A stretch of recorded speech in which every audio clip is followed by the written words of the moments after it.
Let's get this out of the way before I get into the meat and potatoes. I'm not going to talk about Max Verstappen, Lance Stroll or Flexi-wings today.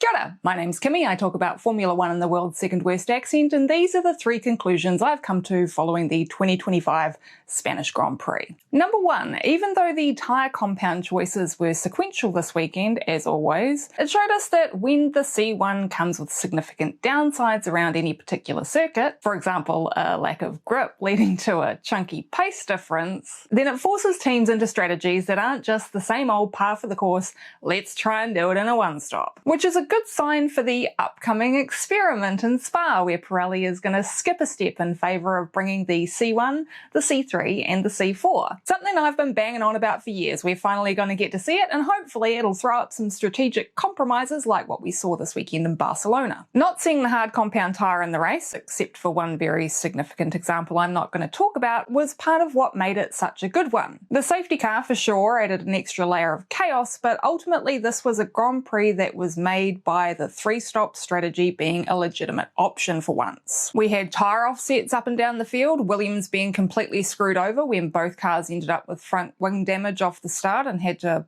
pit before their planned window, and what I'm going to talk about next, which is the Sauber of Nico Hülkenberg finishing P6 on the road. Now, I haven't had a chance to properly dig into the data yet, and I might still do it because I think analysing exactly how Hülkenberg went from P16 to P5 in a Sauber is worth a full video. But ultimately, Nico ended up with the points haul he did thanks to not just luck, but also A, having a bad qualifying, which left him with a bunch of new soft tyres to use in the race, and B, those new soft tyres being a legitimate option as a race tyre. So, does this make Spa the upcoming Grand Prix I'm the most excited for? Yeah, absolutely, and it's not just because it's one of my favourite tracks. The second conclusion is that it's becoming more and more likely we'll see 2 more driver swaps before the end of the season. With Yuki Tsunoda continuing the trend of nobody can figure out that second Red Bull car, and Franco Colapinto not being able to get a handle on the Alpine, and up to this point not really being any better than Jack Doohan, not that Jack was terrible, let's be clear, I think it's likely that both of them are going to end up back where they started at the beginning of the 2025 season. Which is, well, it's kind of disappointing honestly, and it's something I was concerned about happening way back when there was chatter about Yuki being put in that Red Bull last year. I didn't want to see him set up to fail, and guess what? That's exactly where things have ended up. And now with everyone talking about Isaac Hadjar being given a punt in the hot seat, I'm going to go through the same set of emotions once again, I feel.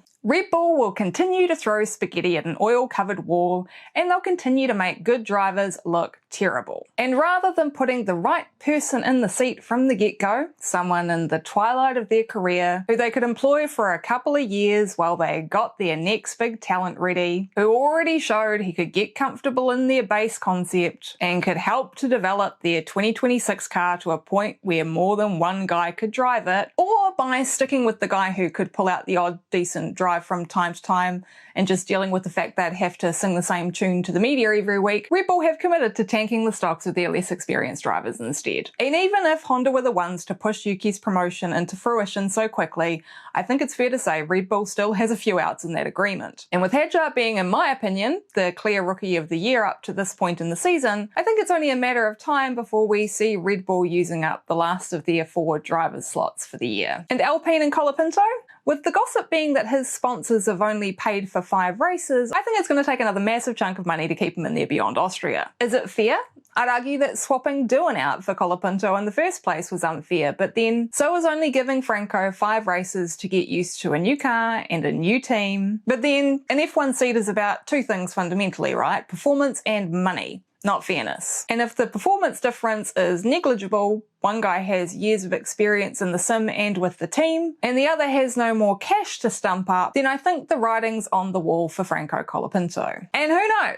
Maybe they'll swap back again sometime around Baku. My third and final conclusion is that the FIA needs to give each regulation cycle a bit more time once it reaches this point of competitiveness. With the field spread closer than we've ever seen, things could have got real interesting if we'd just been allowed to see the current generation of cars battle it out with these fine margins for 2 or 3 more seasons. And granted, the new regulation set for 2026 was a lot about enticing a new engine supplier to the series. But with the rumblings of massive pace differentials that could end up with a return to cars being routinely lapped 3 times in most Grand Prix, it's looking like we're going to go from the tightest field spread in history to one of the broadest. We're staring down the barrel of a couple of years where there's going to be legitimate backmarkers once again. A period where praying for top teams having serious and consistent reliability issues will be the best shot at anyone from the bottom 6 scoring a point. Or, you know, a lot of crashes and a lot of penalties. Compare that with Sunday, where we had a Sauber in 5th, an Aston, a Racing Bulls and an Alpine in the points, and the current 5th fastest team not even featuring in the top 10 in either quali or the race, and 0.06 of a second being the difference between getting knocked out in Q1 and coming over the line in 7th. I mean, I'd love to see a championship where constructors were really pushing the limits of the regulations for another couple of years.